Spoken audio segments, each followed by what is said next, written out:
Συναδέλφοι και συνάδελφοι, καλησπέρα. Καλό καλοκαίρι να έχουμε, γιατί δεν τα είπαμε μέχρι τώρα. Ο σύλλογος μας έχει μπει στη διαδικασία τον τελευταίο χρόνο να κάνει διάφορες δράσεις που έχουν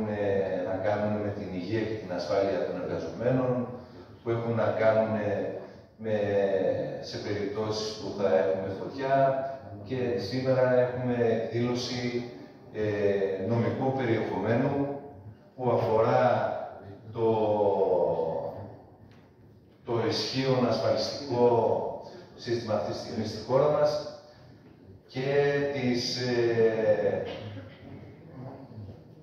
και ζητήματα παραβιάσεων ασφαλιστικής και εργατικής νομοθεσίας και δικαιώματα των εργαζομένων. Σε αυτό το σημείο να ευχαριστήσω το Ινστιτούτο Εργασίας της Γενικής Ομοσπονδίας Εργατών Ελλάδος για την άμεση ανταπόκριση στο αίτημα που τους κάναμε να μας υποστηρίξουν επιστημονικά με τους νομικούς συνεργάτες τους,